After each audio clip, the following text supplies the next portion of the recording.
Welcome to another deep dive where we take a look at the stuff that really matters from the sources you guys are interested in and try and get to the heart of the matter. Yeah. And today we're going to be taking a look at... It is a good one. Something that I think everyone's interested in. Oh, yeah. Which is human nature.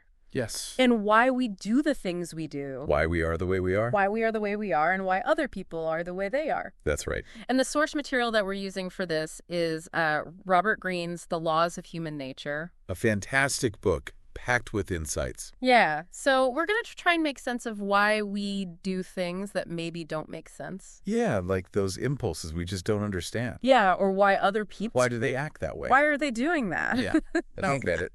And so this is going to be a really interesting deep dive into all of that. Yeah, and also, like, how we can use this to maybe improve ourselves. I think that's the best part. You know, just the thing is, like, when you start looking at this stuff, right, you notice how easy it is to see the flaws in other people. All the time, right? Yeah, like, oh, that person's so narcissistic. Totally. But then when you start to look in the mirror, you're like, wait a second. How come I can't see it in myself? Yeah. It's a blind spot. Yeah, and so this deep dive should help you to kind of see the things in yourself that maybe you haven't noticed before. It's like shining a light on those blind spots. And also to better understand other people. Right, because if you can see those patterns in yourself, it helps you to see them in others too. Yeah. And vice versa. Yeah. They're win-win. So we're going to be talking about a whole bunch of stuff. Yeah, we've got narcissism on the agenda. We got narcissism. We're talking about empathy. Empathy. Which is like the opposite of narcissism. The opposite, yeah. We're going to look at why we're not as rational as we think we are. Like what? What's really going on in our brains? Is it really logic that's driving us? Right. Or is it something else? Yeah. So let's jump right in with that point. Okay. You know, we all think we're making logical choices. Of course. But is that really true? Well, according to Robert Greene, it's not always the case. Yeah. He suggests that while we think we're being rational, a lot of the time, our emotions are really in the driver's seat. It's almost like our emotions are disguised as logic. Yeah, it's like that little devil on your shoulder whispering in your ear. Yeah. You know, tempting you with things like power or attention or security. And often those things translate into the pursuit of money. That's right. Yeah, and I thought the example of Pericles and the Athenian politicians was really interesting. Oh, yeah, that's a classic example. Like, you know. It illustrates this point perfectly. They all thought they were being totally logical. They had their arguments all lined up. They had their arguments lined up, but what happened? But the reality was they were driven by their own personal agendas. Yeah, their own need for power or whatever it was. Exactly. And that created this kind of chaos and instability. Yeah, like their individual logic didn't add up to... It didn't add up to group harmony. Yeah. Or even sensible group behavior. So it's almost like everyone thinks they're steering the ship. Right. But they're not aware of the currents. Yeah, they're all going in different directions. Yeah, exactly. And then when things go wrong... Who do they blame? Yeah. The gods. Or someone else. Always someone else's fault. Yeah. Never their own. Never their own. It's so easy to point the finger. And this makes you wonder how much of what we see today is actually driven by these hidden forces. Oh, I think it's a huge factor. Yeah, okay. It's playing out on a grand scale. On a grand scale, yeah, rather than pure logic. Right. Yeah. Okay, so... So how do we combat this? Well, the text talks about appearance bias. Ah, yes, appearance bias. What is that? Well, basically, it's this human tendency to judge by appearances. Right. You know, we make snap judgments based on how someone looks. Yeah. Or how they present themselves. First impressions. First impressions, exactly. Yeah. And we often mistake this carefully crafted image for the real person. Yeah, like we see the mask and we think that's the actual person. Exactly. It's not. It's just a facade. And then there's the halo effect. Oh, the halo effect. What's that? Well, that's when we see one positive quality in someone, and then we just assume a whole bunch of other good things about them. Right. It's like... You know, if someone's really good looking, we might think they're also trustworthy. Or if they're successful, we think they're ethical. Right. But there's no guarantee of that. Yeah, it's just an assumption. It's just our brains making connections. Right. That may or may not be true. And it can be really dangerous, I think. It can be. Because, you know, you see it all the time. You see it with those charismatic leaders. The charismatic leaders? You know who end up being frauds? Yeah, or like, you know... Or people who were dressed impeccably. Yeah. You think, wow, they must be so successful and ethical. Yeah. But then it turns out they're totally not. They're not at all. Yeah. So how do we start to see past all of this? Well, Robert Greene suggests finding a balance between skepticism and curiosity. Okay, skepticism I get. Yeah. Like, don't just believe what people tell you. Right. Question everything. Yeah. Look for evidence. But how does curiosity help? Well, you don't want to become so cynical Right. that you dismiss everything and everyone. Yeah. You want to stay open to new ideas. Okay, so it's like a healthy skepticism. Exactly. Yeah. It's like approaching things with a sense of wonder, Yeah. but also a discerning eye. Yeah. You know, always verifying things for yourself. Okay, so it's like a mental check. Yeah. Okay, they're presenting this image. But what's the reality? What's really going on? Yeah. Okay, let's talk about narcissism. Oh, yes, narcissism. We hear that word a lot these days. It's everywhere. Yeah, what's the deal with that? Well, according to the text, narcissism is not just the label. Yeah. It's actually a spectrum Okay. of self-absorption. Okay, so on one end, you might have someone who's just a little vain. Right. Or likes to be the center of attention. Maybe a little too much. Yeah. But not necessarily harmful. Yeah. But then you have what's called deep narcissism. Deep narcissism. And that's where it gets really problematic. So what's the difference? Well, deep narcissists have this really fragile sense of self-esteem. Underneath it all? Yeah, underneath all that bravado. Yeah, and so... They become completely consumed with their own needs. And they see other people as tools. As tools to get what they want. And it's all about getting that validation. Constant validation. They need that attention. Yeah, and the book talks about a particularly dangerous type, which is the narcissistic leader. Oh, yeah. Like, we've all seen these people. Throughout history. Yeah. Right. So these individuals have a really strong drive for power. Yeah. Stronger than the average person. Yeah. And initially, it can actually be quite helpful. How so? Because their self-belief can translate into really effective action.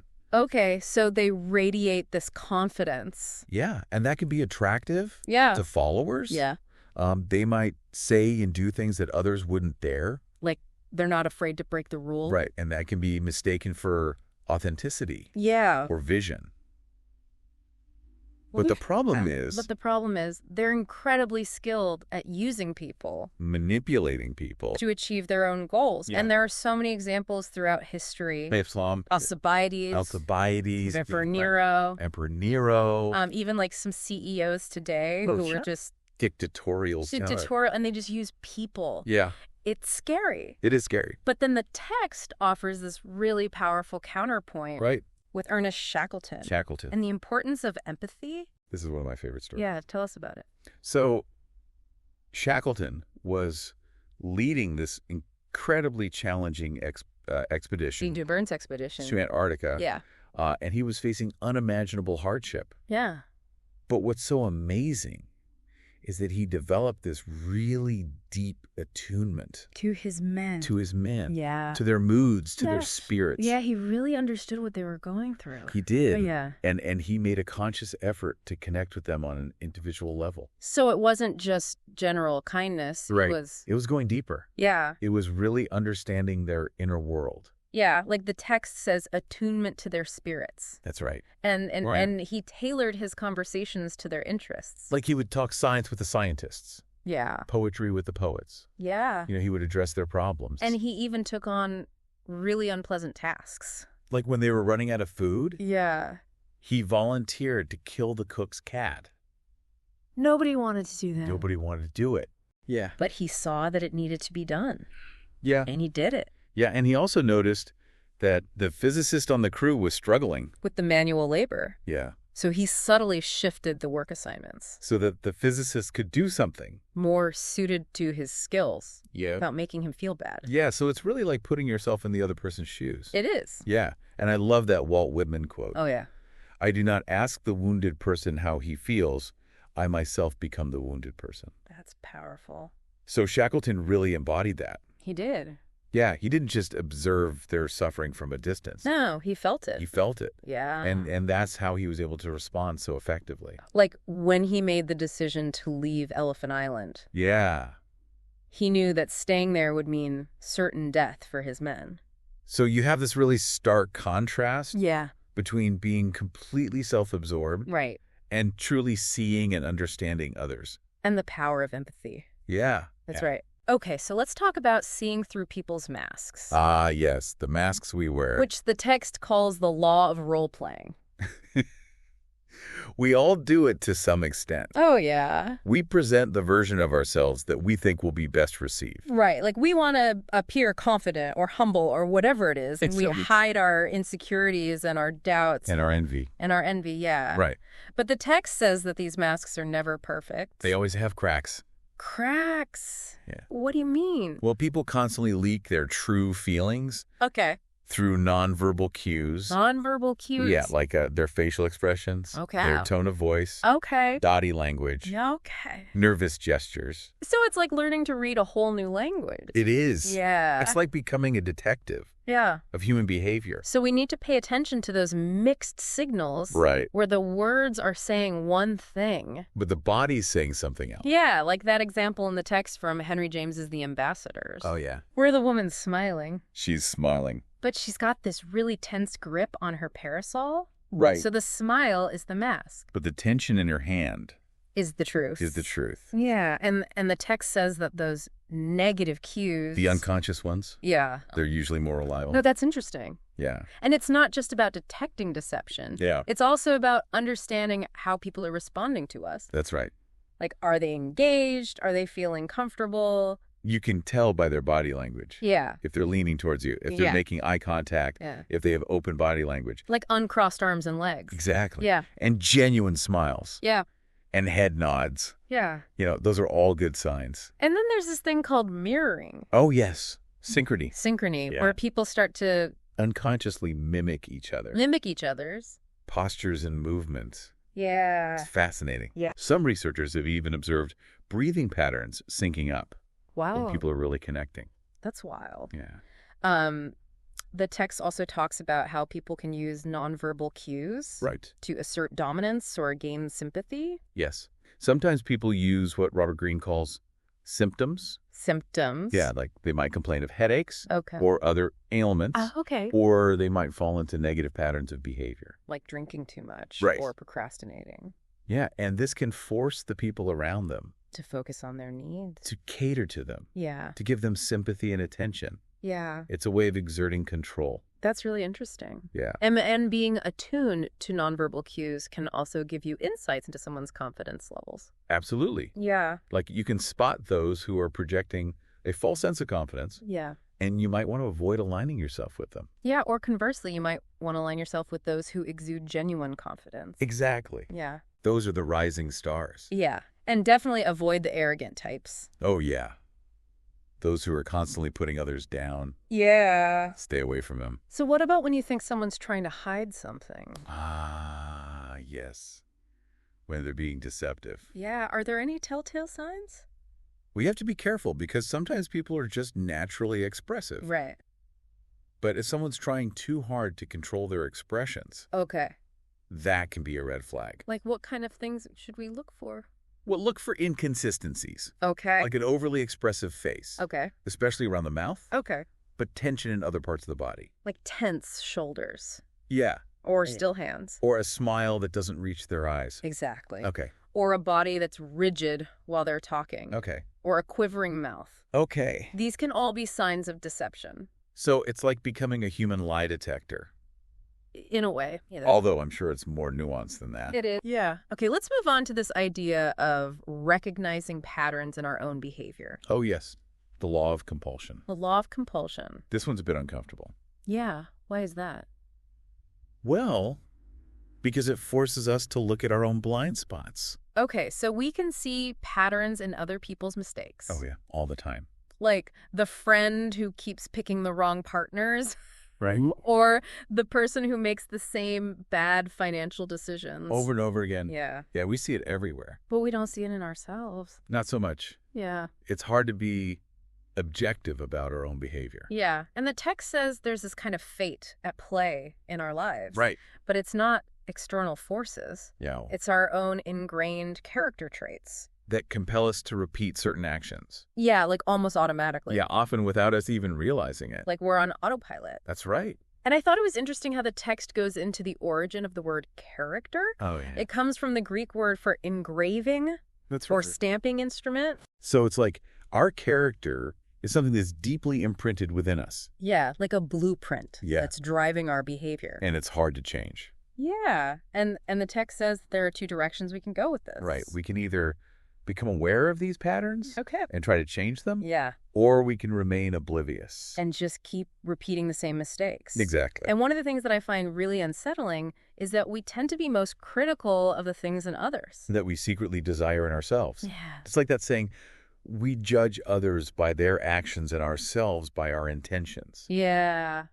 So we might criticize someone for being ambitious. But secretly we wish we were more ambitious. Right. Or we might judge someone for being too emotional.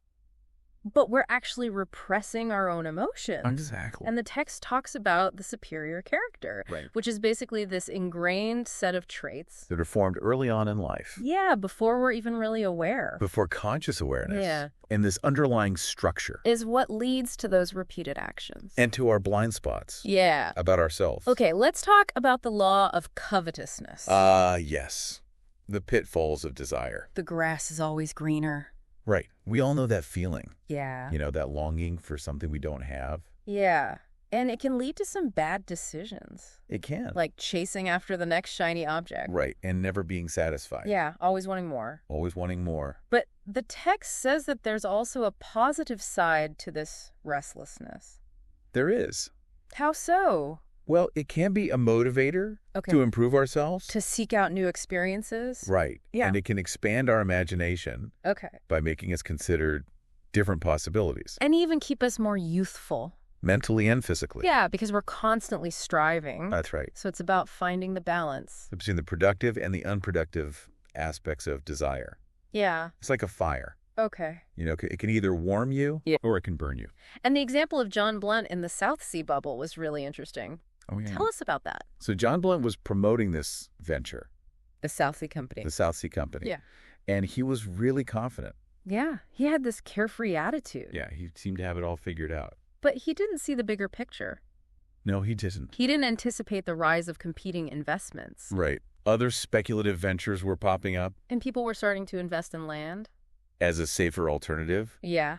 And ironically, Blunt himself was secretly selling his South Sea stock. To buy land. To buy land, yeah. So he didn't even believe in his own scheme. Not really. And it all ended in disaster. It did. Yeah. It was a financial bubble that burst. So it's a cautionary tale about the importance of long-term thinking. Long-term thinking. Yeah. Which is what the next law is about. The law of short-sightedness. The law of short-sightedness. Yeah, we humans are really good at focusing on the immediate. Yeah, it's like we're hardwired for it. We are. Why is that? Well, it goes back to our evolutionary past. Okay. You know, our brains developed to prioritize immediate threats and opportunities. Like finding food or avoiding danger. Exactly. Yeah. But that kind of thinking doesn't always serve us well in the modern world. Right, because it's so much more complex. It is. Yeah, and we miss the bigger picture. We do. Yeah. We get caught up in the immediate. And our perception of time also contributes to this. Right. We have a weird relationship with time. Yeah, we associate it with negative things. Like aging and decline. Yeah, and we fantasize about the future. But we don't really analyze it. Yeah. And our memories of the past are often vague. So we have this narrow focus on the present. And that makes it hard to consider the long-term consequences of our actions. That's right. Okay, let's talk about gaining influence by focusing on others. Oh, yes. The law of defensiveness. The law of defensiveness. This one's counterintuitive. It does seem counterintuitive. Yeah, because you would think that to gain influence... you need to focus on yourself. Right. Yeah. But it's actually the opposite. Okay, so tell us about Lyndon B. Johnson. LBJ. What? A master of this law. Yeah. So instead of being aggressive and pushy... yeah. He took a much more subtle approach. Huh? He observed the other senators. Yeah. He took notes on their personalities. He was studying them. He was studying them. Yeah. He learned the rules of the Senate. Yeah. He cultivated a reputation for being humorous and relatable. Even though he came from a humble background. That's right. Yeah. And crucially, he focused on doing favors. For the powerful figures. Like Senator Russell. Yeah. Without expecting anything in return. So he was playing the long game. He was building relationships. Yeah. And he would plant ideas subtly. Instead of making demands. Exactly. It was all very strategic. Very strategic. And it worked. It did. Yeah. He became the go-to guy. Yeah. For information and for votes. And the senators started coming to him for help. That's right. And the text says that this is the royal road to influence. It is. By focusing on others. By letting them talk. Letting them be the stores. Validating their opinions. Making them feel important. You lower their defenses. And they become more open to your influence. That's right. And the first step is to subtly assume a slightly inferior position. Yeah, like asking for their advice. Yeah.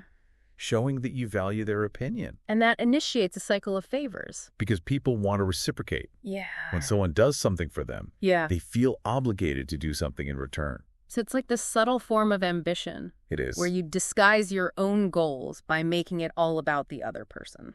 And most people are too lazy to do this. Yeah, they just want to be themselves. Right. And they think that honesty is the best policy. But sometimes a little bit of strategy can go a long way. And the text argues that this can be more beneficial than a purely moralistic stance. Yeah. Because it allows you to influence even those who hold dangerous ideas. So you can steer them in a better direction. That's right. And this requires empathy. A lot of empathy. Yeah, really understanding the other person's perspective. That's right. And there's some nuance to how you offer flattery or praise. Oh, yeah. It's not just about showering people with compliments. No, it's much more subtle than that. Yeah. Like you don't want to follow up a compliment immediately with a request. Right. You got to let some time pass. Yeah. And you don't want to seem too eager yeah. in your initial interactions. Yeah. Actually showing a little bit of reserve can make your later warmth more impactful. That's interesting. Yeah? And if possible, use third parties. To deliver your compliments. Yeah. It's more believable that way. And avoid overly lavish praise. Yeah, it sounds insincere. Yeah. And try to use their own language. Yeah, like their terminology. Yeah, align yourself with their worldview. Yeah, that makes sense. Okay, let's talk about the danger of a closed mind. Ah, yes. The law of conformity. The law of conformity. It's so easy to get stuck in our ways. Yeah, especially as we get older. The text makes a great analogy between the body and the mind. Okay. Just like all bodies become less flexible as we age, so do our minds. Yeah. You know, our knowledge, our experiences, our sense of superiority, they can create this mental rigidity. Okay. That closes us off to new ideas. And the text says that this is a bigger danger than excessive skepticism. Wow. Because skepticism at least keeps you questioning. Right. But a closed mind just shuts down. Yeah, so the ideal is to maintain that mental agility. Yes, to stay open to new possibilities. Like a child. Right. But with the wisdom of an adult. Exactly. That's the sweet spot. Yeah. You know, that combination of curiosity and reasoning. Yeah. That's what makes a truly influential mind. And we need to use strategies to soften our own mental patterns. Right. Yeah. It's an ongoing process. And the example of Anton Chekhov was really interesting. Oh, yeah. Tell us about that. So Chekhov grew up in this really strict and demanding environment. Yeah, his father was very controlling. He was. He forced Chekhov to work in the family shop. Yeah. To rehearse for the church choir. Yeah. And he was constantly present. No escape. No escape. And how did Chekhov cope with that? Well, he developed a sense of humor. Okay. He played practical jokes. Okay. And he even became lazy. Host speaker.